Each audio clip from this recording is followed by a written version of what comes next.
یاسای ژمارە 19 بزانە مامەڵە لەگەڵ کێدا دەکەیت، کەسی نەگونجاو بریندار مەکە. زۆر جۆری جیاوازی خەڵک لە جیهاندا هەن و تۆ قەت ناتوانیت وێنای ئەوە بکەیت کە هەمووان هەمان پەرچەکرداریان بەرامبەر ستراتیژیەکانی تۆ دەبێت. هەندێک خەڵک هەیە کە ئەگەر فریویان بدەیت یان لێیان ببەیتەوە، تەواوی ژیانیان بە دوای تۆڵەدا وێڵ دەبن. ئەمانە گورگن لە پێستی مەڕدا، بە وریاییەوە قوربانی و نەیارەکەت هەڵبژێرە. قەت کەسی نەگونجاو فریو مەدە یان بریندار مەکە. نەیارەکان، گەمژەکان و قوربانیەکان. لە ڕابوونت بەرەو دەسەڵات ڕێکەوتی زۆرێک لە جۆری نەیار و گەمژە و قوربانی دەکەیت.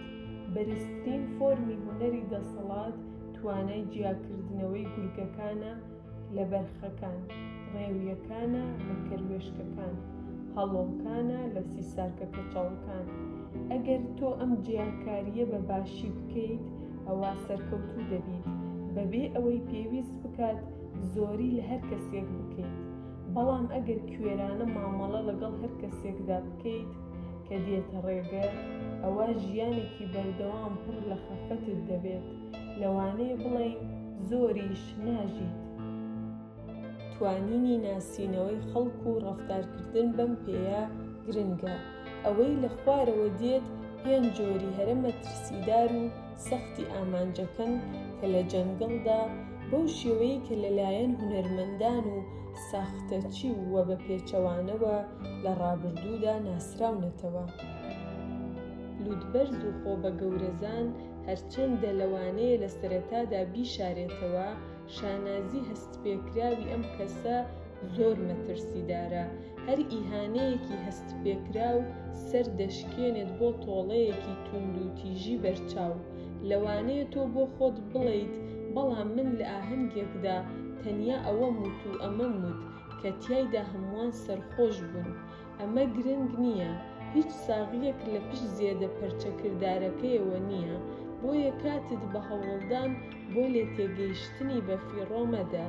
ئەگەر لە هەر ساتێکدا لە مامەڵەکردنت لەگەڵ کەسێکدا هەستت بە لوودبەرزیەکی زێدە هەستیارانە کرد، ڕاکە، هەرچیەک کە تۆ لەو هیوای بۆ دەخوازیت شایەنی نییە. مرۆڤی وێڕادە نائەمن. ئەم کەسە پەیوەندی هەیە بە جۆری لوودبەرز و لە خۆبایی، بەڵام کەمتر توند و تیژ و دیاریکردنی قورسە. نەفسیەتی ناسکە، هەست بە خۆکردنی نائاسوودەیە و ئەگەر هەست بکات فریو دراوە یان هێرشی کراوەتە سەر، ئازارەکەی دێتە جۆش. ئەو بڕگە پەلامارت دەدات کە تا هەتایە دەخایەنێت، تا تێبینی دەکەیت. ئەگەر تۆ کەسێکی وەهات فریو داوە یان ئازارت داوە، بۆ ماوەیەکی درێژ بزر بە. زۆر لە دەوری مەمێنەوە، ئەگینە پارو لە جەستەت دەکاتەوە هەتاکو دەمریت. جەنابی گوماناوی جۆرێکی تر لەو جۆرانەی سەرەوەیە. ئەمە جۆزێف ستالینی داهاتووە. ئەو شتە دەبینێت کە زۆر جاریش خراپتر دەیەوێت لە خەڵکی تردا بیبینێت و وێنای ئەوە دەکات کە هەمووان بەدوایەوەن. جەنابی گوماناوی لە ڕاستیدا لە سیانەکەی تر کەمتر مەترسیدارە، بە شێوەیەکی ڕاستەقینە ناهاوسەنگە. ئەو ئاسانە بۆ فریودان، وەک چۆن خودی ستالین بە بەردەوامی فریو دەدرا. یاری لەسەر ئەو سروشتە گوماناویەکەی بکە بۆ ئەوەی وای لێ بکەیت لە خەڵکی تر هەڵگەڕێتەوە، بەڵام ئەگەر تۆ ببیتە ئامانجی گومانەکانی، وریابە. جۆرێکی دیکە بریتیە لە ماری یادەوەربەهێز. ئەگەر ئازاری پێگەیشت یان فریودرا، ئەم کابرایە لە ڕواڵەتدا تووڕەیی پیشان نادات، ئەو دەیخەمڵێنێت و چاوەڕێ دەبێت. پاشان کاتێک ئەو لە پێگەکەیدایە کە بارودۆخەکە ئاوەژوو بکاتەوە، بە زیرەکیەکی خوێنساردانە تۆڵە دەکاتەوە. ئەم کابرایە بە خەمڵاندن و زیرەکیەکەی لە بوارە جیاجیاکانی ژیاندا بناسەوە. ئەو زۆر جار سارد و بێهەستە، 2 جار لەم مارە وریابە، و ئەگەر تۆ بە شێوەیەک لە شێوەکان بریندارت کرد یان بە تەواوی تێکی بشکێنە یان لە بەرچاوت دووری بخەرەوە. کەسی سادە، خاکی و زۆر جار ناهۆشمەند ئەها گوێکانت قوڵاق دەبن کاتێک قوربانیەکی وەها بە کێشکەربەدی دەکەیت، بەڵام ئەم کەسە فریودانی زۆر سەختترە لەوەی کە وێنای دەکەیت. باوەڕهێنان بە تەڵەیەک زۆر جار هۆشمەندی و وێنای پێویستە، هەستێکی پاداشتی ممکن. کەسی سادە چەشتەکە نایات چونکە نایناسێتەوە، ئەو ئەوەندە بێ ئاگایە. مەترسی ئەم کەسە ئەوە نییە کە ئازارت دەدات یان بە دوای تۆڵەوەیە، بەڵکو تەنیا ئەوەیە کە کات و وزە و سەرچاوەکان و تەنانەت تەندروستیشت بە فێڕۆ دەدات. لە هەوڵی ئەوەدا کە فریوی بدەیت، تێستێکی نیشانەیەک بکە، نوکتەیەک یان چیرۆکێک. ئەگەر کاردانەوەکەی تەواو حرفی بوو، ئەمە ئەو جۆرەیە کە مامەڵەی لەگەڵدا دەکەیت. بەردەوام بە، بەڵام ئۆباڵی خۆت لە ئەستۆی خۆت. سەرپێچی لە یاساکە، سەرپێچی یەکەم. لە سەرەتاکانی سەدەی 13دا موحەممەد شای خوارەزم پاش چەندین جەنگتوانی ئیمپراتۆریەتێکی زەبەلاح بنیاد بنێت کە لە خۆرئاواوە بۆ تورکیای ئەمڕۆ و باشووری ئەفغانستان دەکشا. سەنتەری ئیمپراتۆریەتەکە پایتەختی ئاسیای گەورە سەمەرقەند بوو. شا سوپایەکی ڕاهێنرا و بەهێزی هەبوو دەیتوانی 200,000 جەنگاوەر لە ماوەی چەند ڕۆژێکدا ساز بدات. لە 1219دا موحەممەد پێشوازی لە نێردەی سەرۆکۆزێکی خۆرهەڵات کرد بە ناوی جەنگیز خان. نێردەکە پێکهاتبوو لە هەموو جۆرە دیاریەک بۆ موحەممەدی مەزن کە نیشانەی باشترین کاڵاکان بوو لە ئیمپراتۆریەتی مەنگۆلی بچووک، بەڵام گەشەکردووی مەنگۆل. جەنگیزخان دەیویست ڕێڕەوی ئاوریشم بۆ ئەوروپا بکاتەوە و پێشنیاری ئەوەی کرد کە لەگەڵ موحەممەددا هاوبەش بێت لە کاتێکدا کە بەڵێنی لە ئاشتی دەدا لە نێوان دوو ئیمپراتۆریەکەدا. موحەممەد ئەم تازە پیاکەوتووی لە خۆرهەڵاتەوە نەدەناسی کە بە بۆچوونی ئەو بێڕادەلوت بەرز بوو کە هەوڵی دا وەکو هاوتایەک قسە لەگەڵ ئەمدا بکات کە ڕوون و ئاشکرا لەو باڵاتر بوو. ئەو پێشنیارەکەی خانی فەرامۆش کرد. خان جارێکی تر هەوڵی دایەوە، ئەم جارە کاروانێکی سەدحوشتری پڕ لە خشکی دەگمەنی نارد کە لە چینەوە تاڵانی کردبوو. پێش ئەوەی کاروانەکە بگاتە موحەممەد، ئینالچیک حاکمی هەرێمێکی هاوسنووری سەمەرقەند خۆی دەستی بەسەر داگرت و سەرکردەکانیشی ئیعدام کرد. جەنگیزخان دڵنیا بوو لەوەی کە ئەمە هەڵەیە، ئەمەی کە ئینچالیک بەبێ ڕەزامەندی موحەممەد ئەمەی کردووە. دیسان جارێکی تر وەفتێکی تری بۆ موحەممەد نارد، پێداگری لە ئۆفەرەکەی کرد و داوای کرد حاکم سزا بدرێت. ئەم جارە موحەممەد خۆی یەکێک لە نێردراوەکانی سەربڕی و دوانەکەی تری بەسەری تاشراوەوە ناردەوە. ئیهانەیەکی تۆقێنەر لە کۆدی شەرەفی مەنگۆلدا. خان نامەیەکی بۆشانارد: تۆ جەنگت هەڵبژاردووە، چی دەبێ با ببێ و ئەوەی دەبێ نایزانی، تەنیا خودا دەیزانێت. پاش سازدانی هێزەکانی لە 1220دا ئەو هێرشی کردە سەر ناوچەکەی ئینچالیک کە تیایدا پایتەختی گرت. حاکمەکەی دەستگیر کرد و فەرمانیدا لە ڕێگەی ڕژاندنی زیوی تواوەوە بەسەر چاوەکانی گوێچکەکانیدا ئیعدام بکرێت. بە درێژایی ساڵی دواتر خان ڕێبەرایەتی زنجیرەیە کەمپەینی شێوە گەلیلایی کرد لە دژی سوپای زۆر گەورەی شا. میتۆدەکەی ئەو لە سەروەختەدا سەراپا تازە بوو.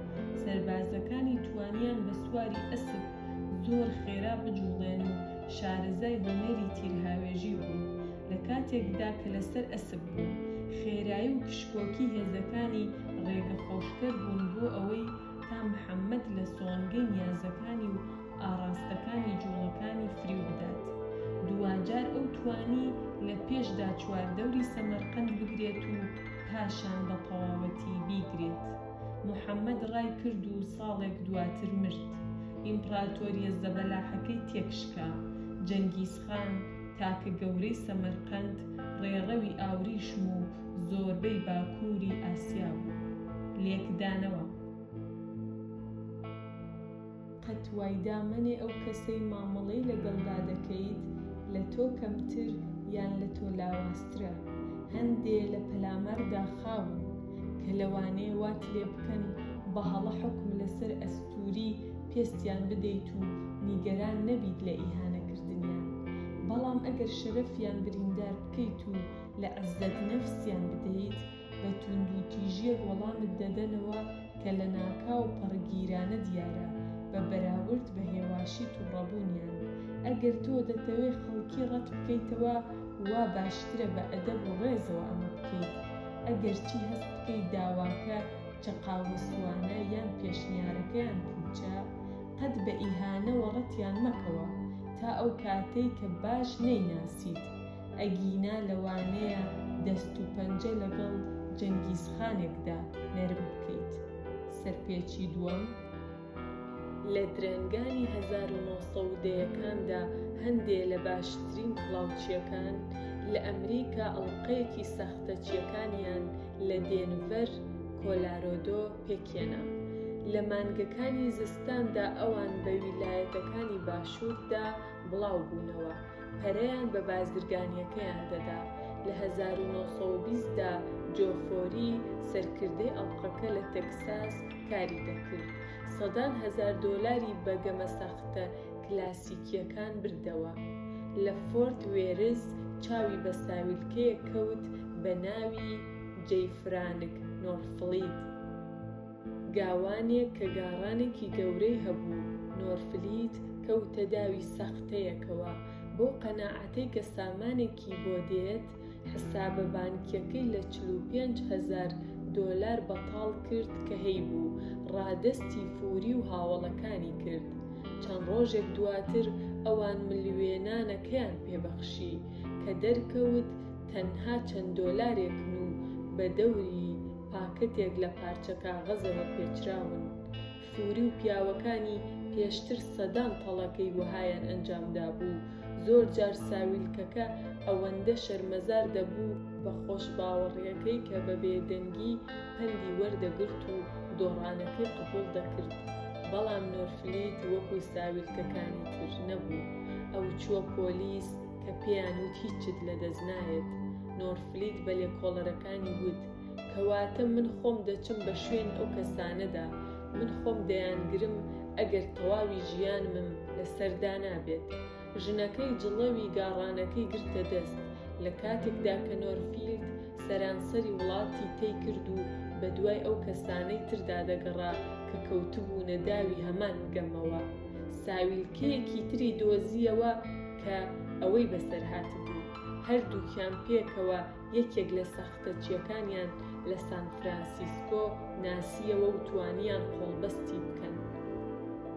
کابرا خۆکوژی ئەنجامدا لە بری ئەوەی کە ئامادە بێت ڕووبەڕووی زیندانی تا هەتایی بێتەوە. نۆرفلیت لە ڕێکردن بەردەوام بوو. ئەو یەکێکی تری لە ساختەچیەکان لە مۆنتانادا دۆزیەوە. وەکو گوێرەکە بە گوریز بەستیەوە و بەناو شەقامە قوڕاویەکاندا بەرەو زیندانی شار ڕایکێشا. ئەو نەک تەنیا لە سەرانسەری وڵاتدا گەڕا، بەڵکو چووە ئینگلتەرە و کەنەدا و مەکسیک بۆ ئەوەی جۆفوری و بە هەمان شێوە WB سپێنسەری دەستڕاستی بدۆزێتەوە. پاش دۆزینەوەی سپێنسەر لە مۆنتریال، نۆرفلیت بە شەقامەکاندا دوای کەوت. سپێنسەر ڕای کرد، بەڵام گاوانەکە لە ئیشی خۆی بەردەوام بوو. ئەویشی لە شاری سۆڵت لیک دەستگیر کرد. نۆرفلیت فۆری لە فلۆریدا دۆزیەوە و لە تکساسدا جێی هێشت تا ڕووبەڕووی دادگا بکرێتەوە. بەڵام ئەو لەوێ نەوەستا. لە ڕێگەکەیدا بەرەو دێنیڤەر بەردەوام بوو. سوور بوو لەسەر شکاندنی تەواوی ئەڵقەکە. نەک تەنیا بڕێکی زۆر لە پارە، بەڵکو ساڵێکی تری ژیانیشی لە گەڕان بەسەر برد تا توانی هەموو سەرکردەکانی ئەڵقەکە بخاتە پشت شیشەکانی زیندانەوە. تەنانەت هەندێ لەوانەی کە دەستگیری نەکردبوون ئەوەندە لی ترسا بوون کە ئەوانیش خۆیاندا بەدەستەوە. پاش چەند ساڵێک لە سۆراخکردن نۆرفلیت خۆی بە تەنیا گەورەترین کۆنفیدراسیۆنی ساختەچیەکانی شکاند. هەوڵەکە بووە هۆی مایەپووچبوون و تێکدانی هاوسەرەتیەکەی، بەڵام وەکو کابرایەکی بە قەناعەت مرد. لێکدانەوە پیاوان ڕیسوایی و قۆڵبڕین و کڵاو لەسەرنان بە هەستێکی سەرشۆڕیەوە قبوڵ دەکەن. ئەوان وانەیەک فێر دەبن بەوە دەزانن کە شتێک نییە بە ناوی ژەمی بەلاش و زۆر جاریش لە بەرامبەر چڵێسی بۆ پارەی ئاسان دەکەون. لەگەڵ ئەوەشدا هەندێکیان ڕەتی دەکەنەوە دەرمانەکانیان وەربگرن لە بری تێڕامان لە چاوچنۆکی و خۆشباوەڕی خۆیان وەها دەبینن کە قوربانین و سەراپا بێگوناهن. لەوانەیە پیاوانی وەکو ئەمە تێکۆشەری دادپەروەری و ڕاستگۆیی بن، بەڵام ئەمانە لە ڕاستیدا بە شێوەیەکی نامەعقول نائاسوودەن. پێڕابواردن کڵاو لەسەرنان گومانیان لە خۆیان چالاک کردووە و ئەوان دەستەوەستانن لە چاکردنەوەی زیانەکە. ئایا داڕمانی هاوسەرێتیەکەی و ساڵانێک قەرزکردنی پارە و ژیانێکی ناخۆش لە هۆتێلەکان ئەوەی دەهێنا تۆڵەی شەرمەزاری قۆڵبڕان بکاتەوە؟ بەلای نۆرفێلتەکانی جیهانەوە زاڵبوون بەسەر شەرمەزاریەکەیاندا هەموو نرخێک دەهێنێت. هەموو خەڵک ڕەهەندێکی نائاسوودەی و نائەمنیان هەیە و زۆر جار باشترین ڕێگە بۆ فریودانی ساویلکەیەک یاریکردنە بە خاڵەکانی نائاسوودەی. بەڵام لە پانتایی دەسەڵاتدا هەموو شتێک پەیوەندی هەیە بە ئاستەوە و ئەو کەسەی خۆی بڕیار دەدات نائەمتر بێت لە کەسێکی ئاسایی مەترسی گەورە دەخاتە ڕوو. ئاگادار بە، ئەگەر تۆ پەراوەی هەر فێڵێک یان تەڵەکە بازیەک بکەیت، باش تاوتوێ نیشانەکەت بکە. نائەمنی و نەفسیەتی هەندێک کەس ناتوانێت بەرگەی بچووکترین برینداری بگرێت. ئەگەر زانیت مامەڵە لەگەڵ جۆرێکی وەهادا دەکەیت، سەرەتا تێستیان بکە.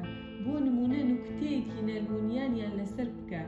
کەسی ئاسوودە پێدەکەنێت کەسێک کە بە ئاشکرا نائەمن و نائاسوودە بێت وەها کاردانەوە پیشان دەدات وەک بڵێ ئیهانە کراوە. ئەگەر گومانی ئەوەت لا دروست بوو کە لەگەڵ ئەم جۆرەدا مامەڵە دەکەیت، قوربانیەکی تر بدۆزەرەوە.